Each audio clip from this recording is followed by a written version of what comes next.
Well, hello and welcome. This is the Digital Office at Home podcast. Thank you for waving, Bill and Gail.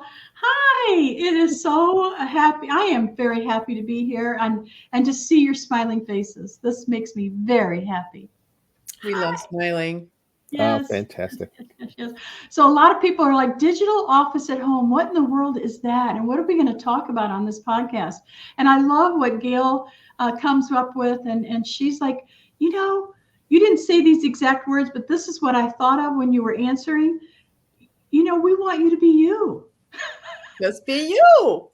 We don't want you to be controlled by some guy in corporate America. We want you to be you. Well, it doesn't matter what guy. It doesn't have to be a guy. Yeah, you know Just what I meant. so Yeah. well. Yeah, I shouldn't say that. No. Do you call people guys, even though there's girls in there? Because it always goes. Yeah. You're saying, how guys? Everybody, a whole room. Yeah. Right.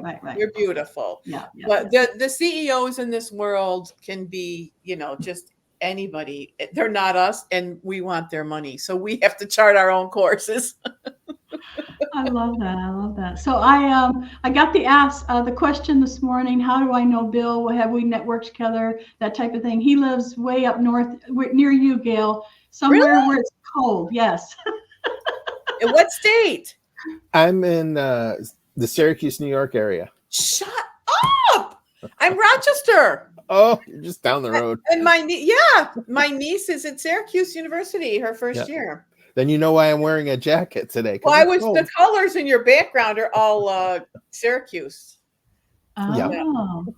Well, I should have thought of that, but they're good colors for marketing too, of course. Yeah. That's cool. We're neighbors. No. Don't come and get a cup of coffee, a sugar. That's great. Fantastic. And I'm in Texas. I'm in East Texas, about an hour and a half from Houston and about 4 hours from Dallas. I'm kind of east and a little bit out from them. And I understand that Canada is going to be sending us an Arctic blast, but it'll hit you before it'll hit me. You think? I'm like an hour away from there. Yeah.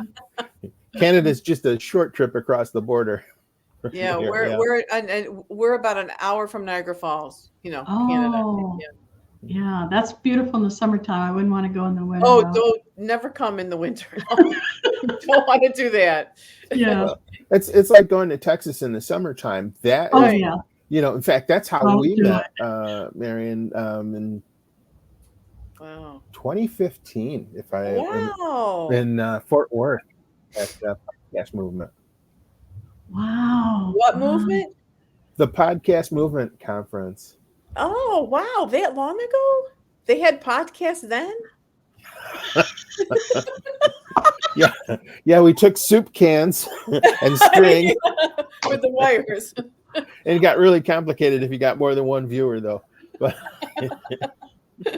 oh, that's funny. Yes. Yes. We met at a podcast movement. My business partner at the time was giving a class on podcasting, and I believe, Bill, you were in that class, and I was. It was so popular. I had to go get chairs from all over the podcast movement. So cool. They were out in the hallway trying to hear what his name was, Russ Johns, trying to hear what Russ was saying about podcasting, because it was, he's just that kind of guy. He has this really long white beard, and he looks like a member of ZZ Top. He really does, right? He wears the black hat on top. Yeah, that kind of stuff. It's amazing that you flew all the way down there for a podcasting seminar or whatever. That's amazing. I honestly, I thought this was a new thing, like the Zooms, for the COVID. I thought this was a new business thing. What do I know? Okay. Well, back then, podcasting was probably 5 to 6 years old, maybe at the time. And everybody that listened to podcasts wanted a podcast of their own, but nobody knew how to start one. And when they had this conference that had, hundreds of people attending and all sorts of speakers from all over the place, I said, I'm going to go do that. And I missed the first year that they did it in 2014. But the second year was when I got the tickets and decided I would go. Wow. And if you arrived a day early, they had little subclasses, and the class that Marian was involved in was the day before everything got started. And so I got there just on time, and the room was already full. Wow. And the only spot available, they brought me a chair, and I sat back with the folks who were putting it on. They bought you a chair. Yeah, Marian brought me a chair, and I sat down, and I was sitting next to the folks who had helped, work on this. Started. And we started talking, and I'm sorry, I'm jumping right off into a long story here, but this was so cool, and this was pivotal for everything that happened afterwards. I sat down next to Sean Snyder. Oh, yes. And Sean and I got talking, and she says, "Oh, you do this niche you're doing called CNC? Oh, that's so interesting. My husband does that sort of thing, but he wants to do it with 3D printers," which you can probably see one back there. And that was brand new back then. Yeah, it was. And we started chatting while this thing is going on. And she did something I've never seen anyone do. She said, "You ought to come home with us. We're going to my house after this is over tonight and meet my husband." Wow. Wow. Now, as in New York, I don't live in New York City, but right, totally different. But there's still that little bit of the New Yorker in everybody in the state that says, "I'm not sure I should trust anybody that I know." But for whatever reason, the vibe was great with all the folks, because I met Marian, and there was Bruce and what is Bruce's wife's name? This is Marla Perkins, right? No, Marla Reagan. Reagan, that's it. Wow. So I met the whole crew. Wow. And it was just a good vibe. And so we hopped in the car and we drove out into unbelievable. Wow. into Texas somewhere, and we had tacos and stuff, and it was a really great night. And yeah, so it turns out Sean's husband is still to this day a member of my group, the CNC Router Tips group, and we keep in touch. And that's such a great story. It really is. And that's what I was saying about your aura, your presence. You'd have a trust factor. Like there's a sixth sense in us, that we have to pay attention to, even if it's that like fright or flight thing. It's like, it doesn't feel right. You know what I mean? Yep. So it's the same way. Even like, this is so great. Like you love each other so quickly because of that essence. It's a really important thing to be aware of. Yeah, I really think it has to do with people, like-minded people. Yeah. Yes. Right. Working together towards similar goals. Mm-hmm. And you recognize that person on the journey. And you could be running parallel, but you're all trying to get to that same area, which is success and the things that we try to do while we're here on this planet. Help each other. Yeah. And the other thing is just how helpful folks are. Like Marian and I, we've keep recrossing each other's path every couple of 6 months, 8 years, whatever the deal is. And it's always like we're picking up the conversation we left off. Yeah, exactly. Yeah. That's right. So it's kind of cool. Yeah. Love it. I really love it. Well, he was doing a challenge on Facebook, and he had to write like a ditty once a day for so many days or whatever. And I was like, "Go, Bill! I haven't seen you in a while. This is so cool." And that started a conversation. Mm-hmm. So this particular podcast is exactly what we're talking about here today. We are meeting people of like mind on the same path of kindness and generosity and all the things that community that we want to belong to. And I don't know that it's any different, but the COVID experience, I think, did something to all of us, and we're craving that community again. Oh, and yeah. even though we can't be there in person right now, or then, or as easily as we could before, like we'd hop on a plane and no one had a mask on, that kind of stuff. It was fine, right? But it's the same thing. It's human connection, helping people, and helping ourselves at the same time. I think that's what it is. I really do. Yeah, So, COVID did us a favor because they forced us, because we can actually talk to more people. And I feel like it's at least it's some kind of a connection versus no connection. Like you're just like you, and hopefully you've got not all by yourself. I mean, what about the people that didn't have a family or didn't have a husband, wife, or whatever, kids? I mean, that's got to be so isolating especially for people like us. well, I got to tell you a slightly sad story about that. Now, I am a caregiver, and the lady I was caring for had Alzheimer's, and she was in a personal care home. Unfortunately, during COVID, they wouldn't let us come in. I had to see her through the back. I had to go in the backyard and see her through the window. And it was torture for her because she's more of a people person than I am.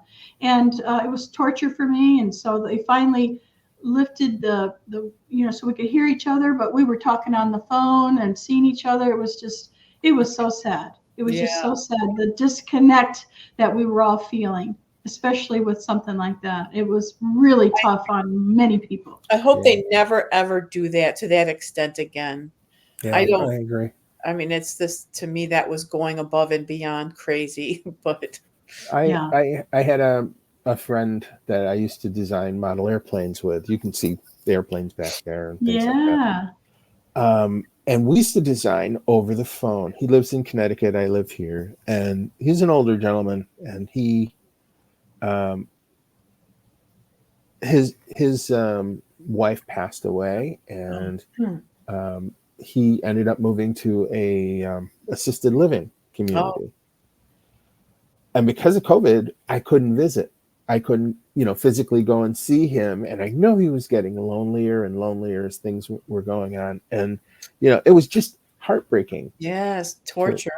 To think that was going on all over the country, an entire generation of our most important citizens. And we couldn't help it and interact with them, so thank goodness that Zoom and other things were available, but many times the seniors can't, especially the seniors. They don't even know what they know about Zoom. I mean, that was like, they don't they don't know what that is. So it's kind of difficult. But well, one of the things that we like to talk about on this podcast is how we create our own space, either creating a living or just working from home.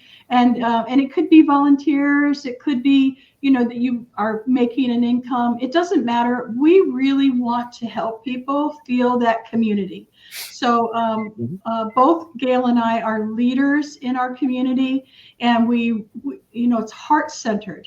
As you can tell, we want people to come into our community of like mind. And so that's one of the things that we like to talk about. So may I ask you a couple of questions, Bill? Fire away. All right. So it looks to me like you have something really cool going on in your background. Looks like you're building things. Is this part of a money-making adventure or just a hobby that you like to do, or both? It's the short answer is it's both, but in many cases, I'm a serial solopreneur. I would say entrepreneur, but there's only been one or two that actually qualify for that word. And so I've made income and revenue from pretty much every hobby that I've ever had. At one point, I had a model airplane, radio-controlled model airplane company. And it's a funny thing. I just posted the other day inside of my profile a thing about how my hobbies lead to other hobbies. Yes. and usually my hobbies lead to income as well. So from that model airplane business, I wanted to produce more of them faster. And then I noticed that I needed to know more about what's called CNC. CNC is just a fancy word, computer numeric controls. It just means that you're using a computer to drive a machine to cut things. Okay. Okay, and I have up on the board here how to get to your Facebook group that is called CNC Router Tips. Yep. So that's what you're talking about. You have this community now of people who are interested in that, or they're in your mastermind. How does that work? People who are interested in it, it's a free group. You don't have to pay to join this group, but we do. It is a closed group, and so you have to answer the questions about why you want to do it. We don't allow the big manufacturers in and everything, so you're not getting spammed. It's just a place where we can help each other. Ideas. With ideas. If you're business oriented, we'll help you to make your business better. If you're not, we'll help you to make your hobby better. It's just that simple. Cool. So I started that search to find out about how this was done, and at the time when I did it, Google had just launched. Okay, so it's been a while. Wow.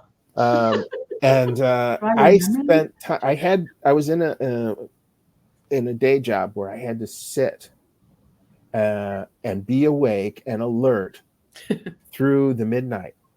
Oh, because I worked. I was actually the supervisor in a 911 center. Oh. Okay. Oh. And so you had to stay awake. Yeah. But we had access to computers, and this was back before there was like, hey, we're going to monitor everything you do. Well, I was fascinated with this big Google thing that had just come out. And so the ability to search this still works today. The ability to search on any topic you wanted and get information instantly, that was like a game changer. And so I got to the point where I was Googling everything, and I started Googling CNC, and I found out enough information about it to know that I couldn't afford one. They started at $100,000 back then. Oh, wow. Okay. And for that, you were getting a bare stripped down machine. It was like really crazy. But I learned enough information from a couple of sources that I was able to build my own. Wow. And I think I spent $4,000 to build it. But wow. But better than 100,000. Yeah, it sure was. Anyway, then I had this thing, and I'll explain it real quick. I have this thing that drives me crazy. You're both familiar with the term tribal knowledge. Mm-hmm. Everybody's in the tribe. They teach each other how to hunt and how to fish. But when the elder in the tribe dies, they lose a bit of information. Mm-hmm. I did not want to see that happen with that CNC stuff because it was hard to research. And so I started sharing it. And that's how CNC Router Tips got going. I just wanted to share that knowledge because I have no idea how long I'll be on this earth. And I want some college kid who's sitting there saying, oh, man, if only I could get this made, I could do this and it would help people. I want to help that kid. And that's so great. Yeah. So I think it's hard to understand, though, like if you marketed it right. Because when I looked at, I have had a lot of experience with the titles, Mm-hmm. The CAD operators, the CNC operators, because I worked as a recruiter for Kodak, Bausch & Lomb, IBM, all, so I've had been I was in a room at Blue Cross Blue Shield one time. Floor to ceiling was their computers. Like it was like, which is now on our desktop. Yeah. It was ridiculous. And it was like, what in the world? But it's hard to explain. So even those college kids, they don't know what they don't know. Exactly. So how would you get this? I would think that you would have to put together some kind of talks that people can find and click on, so you can actually talk, because you're not going to be flying all over the country, or colleges, although they would probably pay you some good money if you did that once in a while, where you could introduce these to students, because they don't know what they don't know, and it will go away. And it's so necessary and needed. And look at what other things they could create with their own individual minds and imaginations. Yeah. It would be so exciting. So how would you get your messages out, or how are you actually doing it? It's funny. My dad told me once that I was a shotgun, and that I hit a little bit of everything I aimed at, but if I ever became an arrow, I would be dangerous. Okay. I love that analogy. Yeah. I put out podcasts on the subject. I had a YouTube channel on the subject. I blogged on the subject, and then I started a Facebook group and started sharing. And so as things came up that I learned that was like, oh man, that's how it's done.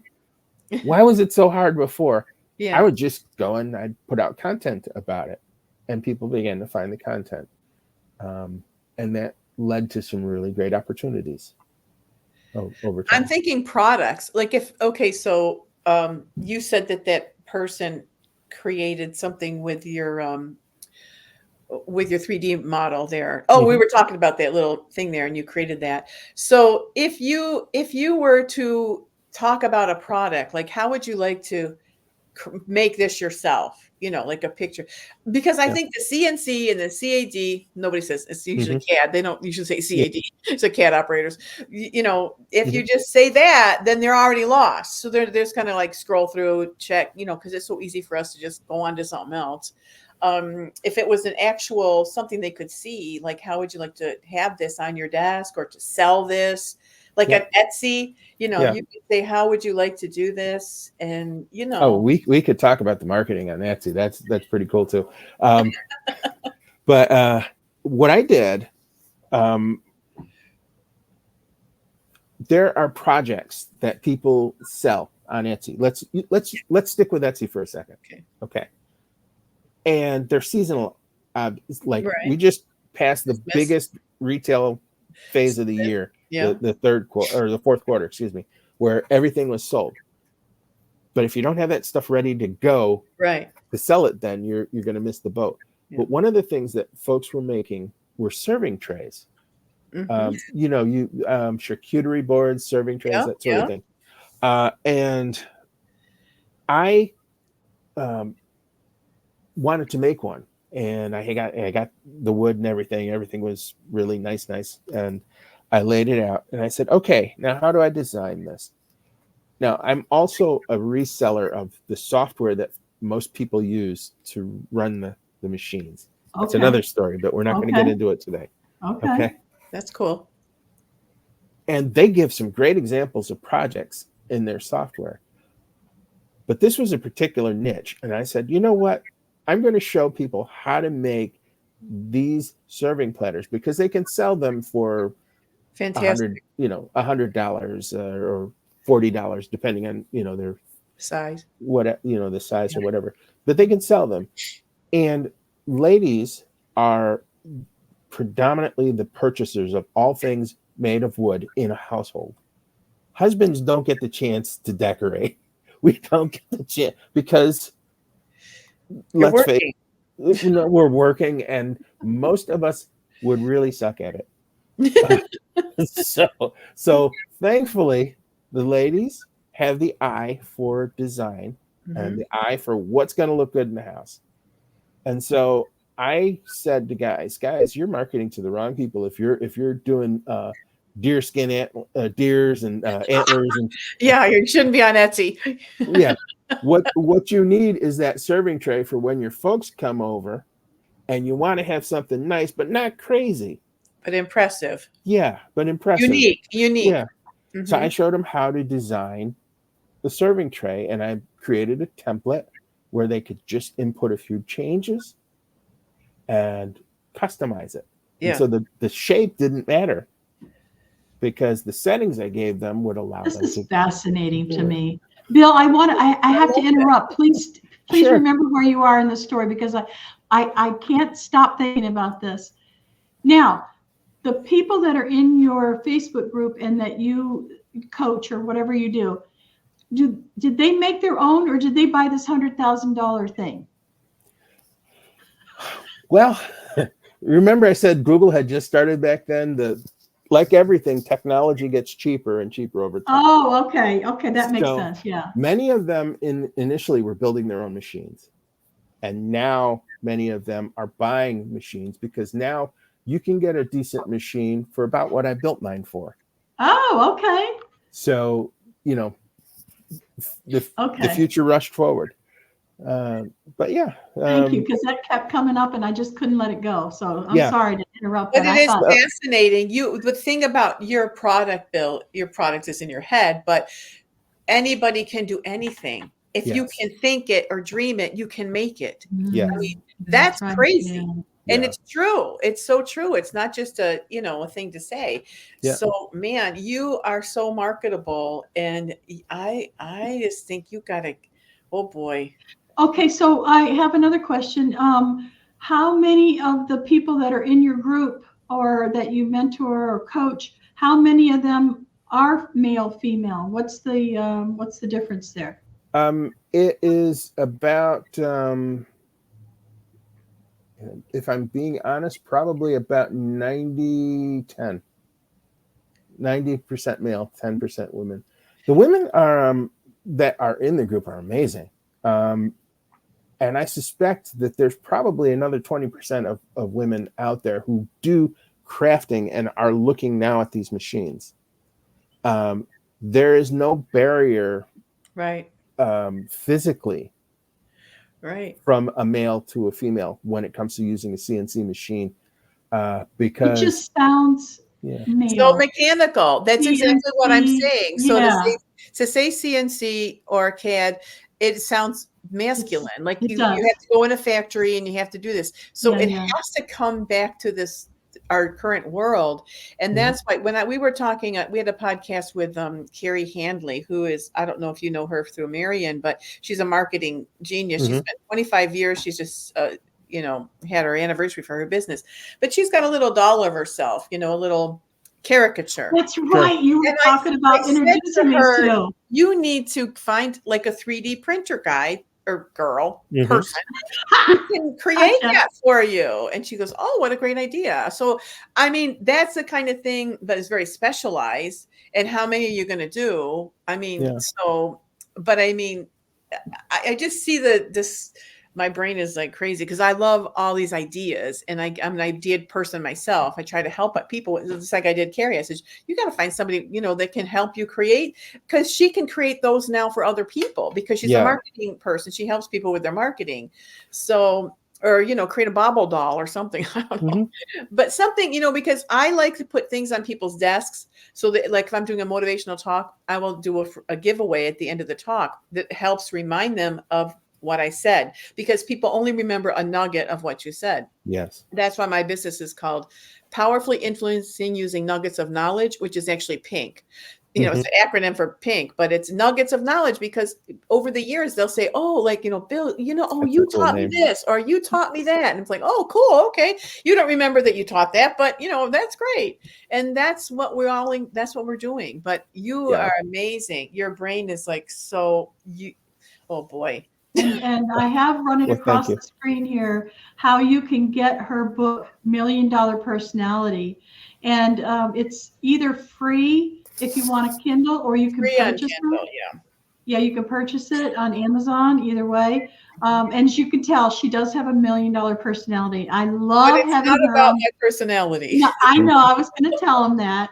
The book is not about her personality. It's about how you market using your personality. You can we were talking about this earlier when we first started our podcast.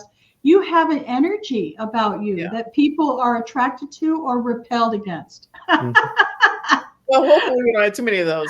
It's using your personality for profit, which that's what happens. You don't think about it, but that's exactly what happens. You're using your personality for profit because you end up getting profit. Yeah. That's right. You're not thinking, how many dollars can I make today? Well, you know, it's just, you know. That's right. That's right. Well, this time has gone already. Can you believe it? You've got to come back. No. Bill. What do we do? We have to come back. Surface, okay? You've got to come back. Promise us you will. Yeah, because we can Anytime, help you yeah. too. We can, you know, we should join our group because we're always learning things. And, you know, I mean, we can help you. I would love to get your message out and even help you streamline so you can become that arrow, more of an arrow. We got to help your dad's vision come true for you. I love that. I love that. Well, thank you everybody for coming today. Thank you, Bill, for being here with us. Great meeting you, neighbor. Gail, Fantastic. I enjoyed it. You are a real treat. I just love having you here with me. This has been really fun for me. Every single day, there's something new going on. Just like Gail said, if you are not repelled against us, you should think about joining our community. You're silly. Tell us the name of the community so that we'll have it in the record. Okay, so the name of the community is interesting because there's parts over here and parts over there, but you can find out all the information you need at digitalofficeathome.com. And we do have a very supportive community. One of the things that I think is interesting about it is it's for everybody, but you can't cram everybody and everything into somebody's 5-minute spiel. Like what we have to do is ask you questions. Like, what do you need help with? Well, we already know what you need help with. You need help being an arrow. Okay, we got that. Okay. We do focus on multiple streams of income. We focus on working from home. We focus on freedom-centered leadership. All the things that we're interested in, we can help you with. So that's it. That's it. I have a seminar coming up in February that I can't wait. I saw this last year. I was with these people and they sent me this huge box before the seminar. It's all virtual. They teach people like Anthony Robbins and all these people how to do their virtual stuff. And it was a small fee. But they gave me a whole box of gifts. It was like, who does that? I had like a hat, a cup, all these things. It was like, oh my liver. It was only cheap. But I mean, we'll have to put that, maybe, tell you guys about it if you can get in or something for February. But it's because I think all of us can do seminars that are going to be, anybody in the world can watch it and teach. So I think for all of us, it's something that we should start thinking about. So Gail, be sure and get all that information together. And if they have an affiliate program, be sure and sign up for that so we can give you credit for that. And we teach that as well. Yeah. All right, so I'm going to play a video now that is near and dear to our hearts. I cry every time I watch it, not because it's sad, but because it's so joyful. So I hope you enjoy it. And we'll see you again next time. Bye for now. Thanks, Bill. Bye-bye. Thanks, Marian. You're welcome. I had a blast. Thank you for having me. You're coming back. You're coming. How do you make dreams come true? It takes faith to make your dreams come true. Life has something special right here for you. Everything has a season, a reason to grow. So don't be discouraged by your obstacles. No. Never give up your right to be happy. Never give up.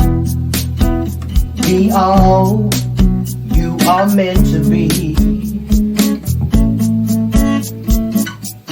Things will always come to get us down, and it only gets worse when we start to frown. Let's keep hope alive in our hearts. Smile with gratitude, that's when the magic starts. Never give up your right to be happy. Never give up. Be all you are meant to be. Never give up your right to be happy. Never give up It's your life.